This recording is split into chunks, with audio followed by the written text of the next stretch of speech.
Okay. Hey, welcome everyone. Goshly, it's Monday. It means it's never ending referrals time. And we have a treat for you today. Every first half hour of our sessions, we bring you a great subject matter expert. We bring in people that are that have those additional skills, knowledge, things to make you better. And, part of our sessions we've been having recently is we've been dealing with lead generation, with lead follow-up, and some of those things that help us fill our database so that we can have that robust database. So today, our special guest is Anna Kruger. And Anna, let's start off with giving them a little introduction. Now, by the way, let me tell you why Anna is here. She is, if it were May the 4th, we'd say you were a Jedi Master. We're going to say it anyway. She's a Jedi Master of lead conversion. And she's got she's a MAPS coach. She's got a MAPS coaching program, Mega Lead Conversion. And she's going to take us through just a few little, I think 4 parts of the conversation today to help us have better conversations with our leads and people that we're bringing in, maybe the people in our database as well. And yet, before we get started, Anna, I want them to hear your story, because you were an instant success, right? When you took on this role, you were a high school teacher. You left teaching and a temp job, and tell us your story. Yeah, definitely. It's definitely not an instant success. That's what people always think, right? People will say, "You're so lucky." And it's like, well, wait, everybody that hears that needs to tell the backstory so people accurately know what it takes. So I was a high school teacher, always said I would never do business or sales. And then I left teaching, took a temp job, and it was a college recruiting job, which looking back, I should have known was a sales job, but I had never worked in the business world. I really thought I'd be the girl in the booth, like, hey, come to our school. And it turns out it was 100% an inside sales job. That is exactly what that job was. So I would call leads, and honestly, expireds and for sale by owners are really friendly compared to the leads I used to talk to in that job. So we would call internet leads and then set appointments to meet with us. And then I'd sit down with them face to face and enroll them in school. And I ended up loving it. I was terrible at it out of the gate. So any of you that feel like you're not very good at sales, just know there is hope for you, because I almost was kicked off of my first team in the other industry for underperformance. Yeah. And I just had one of those moments of, I either need to figure this out or just leave. Like, this not performing isn't serving anyone. It's not serving my paycheck. It's not serving the students or the business. And so I set out to learn language patterns. And what I love about a language pattern, to define how they're different than, say, a script, is it's more a step-by-step process of how to talk to someone, kind of like the science of how to talk to someone, not a prescribed paragraph of words. And I think both have their place. What I like about a language pattern is it lets you be yourself. With your own personality, you just follow the steps. And once I learned those language patterns, I pretty quickly started being the top performer on the team. And to be clear, it wasn't that I had the highest number every month, but you know how in sales you can have a huge month and then a really small month, and then a huge month and then a really small month, and it's a roller coaster. I always was at or above goal for the next year, every single month for the next year, which was the most consistent on the team. And that really had nothing to do with Anna Kruger and my personality. It was the system. It was the system of the language patterns, which means it's repeatable because it's a system. And so that's really where I got passionate about training other people, because I have experienced not being able to pay bills. I had to go to my church one time and get help to pay some bills, which was not a great moment. I know what it's like to be in that spot. And then I know what it's like to have plenty of money because the skill improved. And that's the cool thing about our industry, is our income is based on our skill. And I've experienced both sides, failing and then thriving. And that's where my passion comes from. So you were really in pain. You were at this place where, okay, this isn't working and I'm struggling. Where did you learn those skills? I mean, obviously you were at a threshold where you said something's got to give. Yeah. Where'd you learn these skills? Where'd you find the knowledge? So a lot of it was just seeking out people that I saw doing well. So for example, just like in real estate, I had to explain financial processes a little bit. I didn't have to be a financial advisor. So I just went to a financial advisor's office and said, I need to understand enough that I have enough confidence. I don't have confidence right now. So can you just teach me about finance when it comes to what we sell? And so then I learned some things from her. I watched a lot of YouTube videos.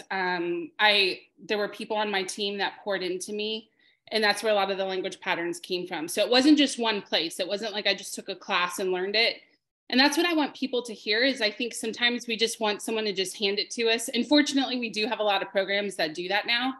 But I think you also have to know for yourself, where can I get this info? If somebody's not offering it to me, what can I do? And that's where I just went to the finance team. I went to the academic department. They weren't my departments, but I knew I have to understand what they do so I can sell what they do. So I'm just going to make an appointment with anyone that'll meet with me and ask them to teach me some stuff. And so it was a little bit of training, and it was a little bit of just being proactive of where do I feel not confident and who can help me be confident in that area.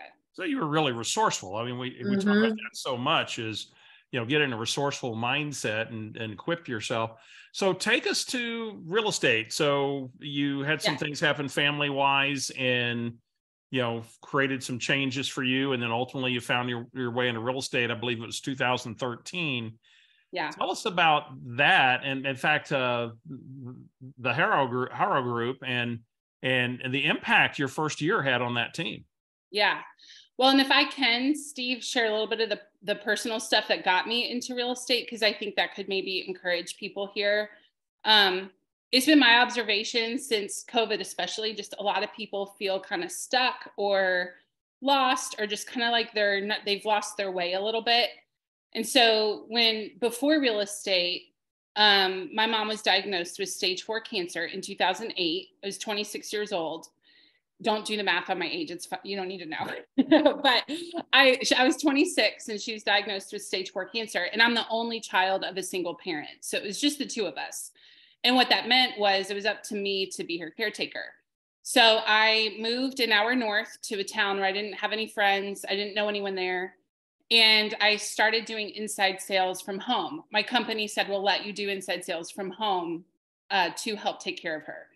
So I started racking up all these inside sales hours, but also felt like my life was totally off track. Here I am, an extrovert taking care of a sick cancer patient. I'm home 7 days a week because the reason I'm there is she's sick. So it's not like I can just leave. And I would only leave Friday nights to paint some pottery or go to the grocery store. Those were the only two reasons I left the house, or to go to the hospital. And I really wrestled with, my life is so off track. I know I love to speak. I know I love to teach. And here I am at home selling stuff over the phone. Like, this is not what I wanted my life to turn out to be. And I say this to encourage people, because now I look back and see that was the training ground to do what I do now. From 2008 to 2013, when I did get into real estate, I calculated on the modest side, and I had accumulated 11,000 hours of lead gen experience, which we know it takes 10,000 to get to mastery. So I just want to encourage people, if you feel like you're lost or in a stuck spot, you might actually be in the training ground for something fantastic that you just can't even imagine right now. And that was my experience. I could never have imagined that I would do what I'm doing now, but I couldn't do what I'm doing now if it weren't for those really, really hard, honestly, depressing years. I wouldn't be where I am today. So I just want to share that in case somebody out there needs to hear that today. But yeah, in 2013, Harrow, if anybody knows Harrow, we say it's help a realtor out. His name is Harrow, help a realtor out. But he goes to my church, and he recruited me into real estate to do inside sales in 2013. And I just realized no one's teaching the language patterns. We definitely had training. There just wasn't training for lead gen specifically, and then even more specifically inside sales. Mm-hmm. So I approached MAPS and just said, hey, I've got a track record. Can I teach it? And what I had to do was build credibility in real estate. Even though I had credibility in another industry, I knew I needed like street cred, right? In the real estate industry. So my first year, I sold 85 homes in a town where I really didn't know very many people. I was new back to Greenville, and had 85 closings my first year. And then pretty soon after that, started coaching for MAPS. And I feel very honored and thankful Keller Williams and MAPS truly has changed, really, truly changed my life. And I'm super thankful to be here. And Tammy had a big part. She was my bold coach. And I needed a recommendation. And I was like, Tammy, will you write this? And Tammy is the one who wrote my coach recommendation to MAPS. So it's cool to be here with you today, Tammy. I love that. I love it. I smile every time I see her. I feel the same whenever I see you. She's so awesome. I mean, oh my gosh, you're just so fantastic. So talk us through this now. Yeah. So let's start some application, Yeah. around real estate. These skills that give us a little bit that we can share with these guys today that's going to help them just get a little bit better at lead conversion. Yeah, definitely. And I can even share slides if that would be helpful. Let me give you permission here. Cool. But I know this community specifically is working a lot with referrals, and then that involves follow-up calls, correct? Mm-hmm. To people. And I know for me, sometimes it felt like, what do I say on this follow-up call? What's the structure? Is it just, hey, it's me again, And so it's really helpful to know there are actually 4 parts of a conversation. And I'm going to go ahead and share that on screen here. And actually, before I do, everybody that's watching, grab something to take notes with so that you can remember this. This to me is the backbone. We teach this day 1 of mega lead conversion because it's just that important. And I think of it like the structure or the spine for every call, not just follow-up calls, not just about referrals, but any lead that you talk to anywhere. This is the backbone. And going back to, it takes 10,000 hours to get to mastery. If we have a different script, so to speak, or conversation guide for every lead source, you're only multiplying how long it will take to get to mastery, right? So like if I have one process for expireds and one process for follow-up calls and a different one for web leads, that's 30,000 hours to get to mastery. So what I'm about to show you is what you can use for literally every single lead source that you talk to, from your best friend to a stranger to a referral. So you'll want to jot this down. The foundational order of every conversation is, number 1, dig for motivation. And what we're talking about there is why this person might have an interest in moving. So if I'm calling a referral that Tammy gave me and say I'm calling Steve, I might say, hey, Steve, it's Anna calling from the Horror Group. Thank you so much for taking my call today. Which, by the way, expressing gratitude, he's less likely to hang up on me. So thank you so much for taking my call today. And I'm calling because your friend Tammy said you might be looking to move, and I'd love to hear what has you thinking about moving. And that's how you launch into that motivation conversation. In your notes, make note that this takes on average 3 minutes. 3 minutes. And I say that because when I was first learning this, I always had this thing in my head of, have I asked enough questions? I think I know their motivation. And we've timed this for years. And on average, it's 3 minutes to get motivation. So some people will buy, in fact, someone emailed me today, they bought a little sand timer off Amazon that's 3 minutes. And when someone picks up and they ask about motivation, they flip it over and they don't talk about anything else till the sand runs out. It's a 3-minute timer. So if it's a follow-up call, you would reference their motivation. So if I've talked to Steve before and I know that he wants to move closer to the beach, I would start off and say, hey, Steve, it's Anna. I know last time we talked, you mentioned being really excited to move to the beach. And that's what I'm calling to follow up on today. So, but no matter what, the first thing we reference or ask about is motivation.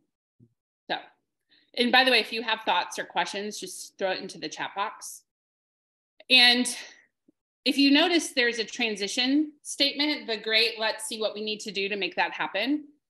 The reason that's there, have any of you ever had the lead that's like, why are you asking me all these questions? And they can even say it just like that. What I noticed is when I got their motivation and maybe I said, hey, Steve, I know you really want to move to the beach. You want to retire early and have time with the grandkids out by the ocean. That's great. Let's see what we need to do to make that happen. I have some questions for you. And the objections went away for the most part, not 100%, but in large part, people quit. Why are you asking me all these questions? So then step 2 is you pre-qualify. And by the way, interrupt me if you have a question or a comment. But pre-qualify, what I mean by that is all the logical stuff. So if you want by number 1, put emotional, pre-qualify number 2 is logical. So this would be when, where, how, who are the decision makers, all of the things that realtors are good at asking about anyway. It's the logical part, you know, what's your price? You know, how much do you think your house is worth? Things like that. The reason it's in parentheses is if they're not motivated today, I'm going to skip that. So if I call Steve and he's like, yeah, I'm a solid year out, and he had very legitimate reasons, and I agree, like, yeah, he's a year out, I'm just going to skip pre-qualify for today because it doesn't necessarily make sense. Here's the part that I think will really impact this group, especially. Step number 3 is to give them a next step. And if we can get in the mindset that every single person I talk to, when we hang up, my goal is to tell them what the next step is.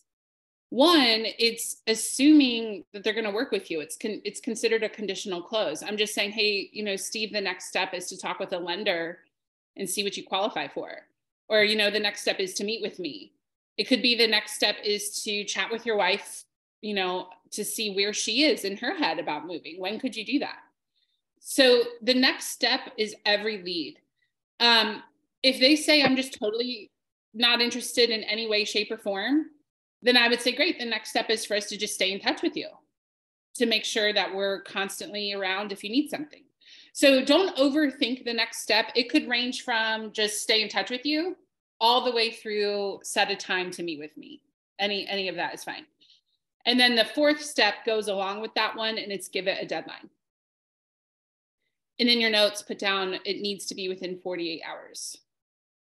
We've studied, I'm a nerd. I'm not even a closet nerd. Like, I'm a proud out there nerd. And I have studied this. We've paid people to study this. And if it happens more than 48 hours away, your likelihood that they'll follow through is 20%. If it happens within 48 hours, they're likely to do it 70%. So you lose 50% likelihood that they'll do whatever it is you're asking them to do if that deadline is more than 2 days out. So Steve needs to talk with a lender. I might say, all right, really the next step, Steve, to get to the beach is to talk with a lender. And in order to do that, you know, it's a 15-minute conversation. By when could you do that? And I would encourage him, if he doesn't say by Wednesday, today's Monday, then I would say, hey, any chance you could do that by Wednesday, and see if I could get him in there. This also works great for referrals though, because you could say, you know, when could you talk to your friend and find out what their desire is with moving, and if I could reach out to them.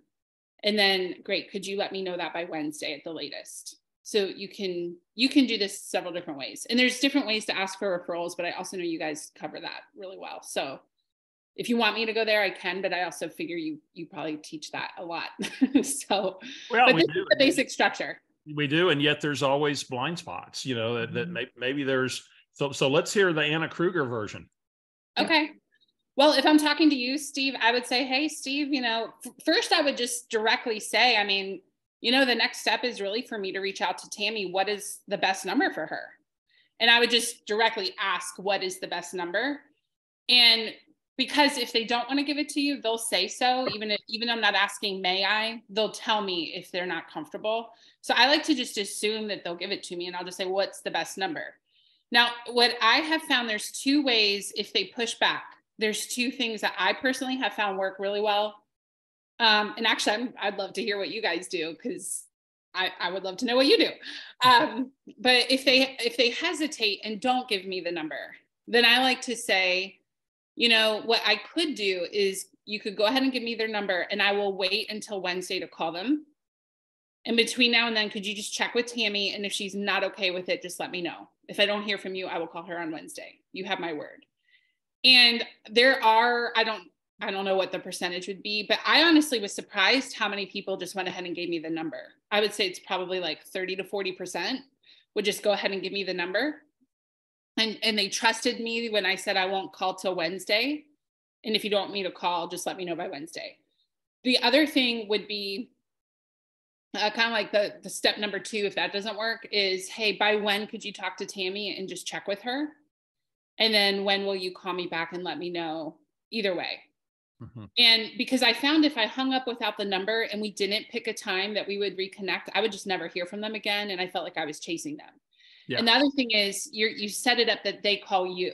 Steve, when will I hear from you on whether or not it's okay to call Tammy?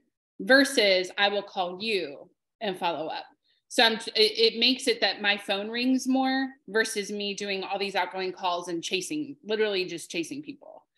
And the thing is, if I never hear from Steve, of course, it's my job to follow up with him. It's always my job to do the follow-up call.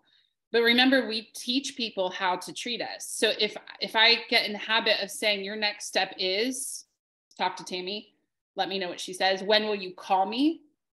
I'm just going to get more phone calls versus, hey, when will you talk to Tammy? Great. I'll call you on Wednesday. I want Steve to own that. Yeah.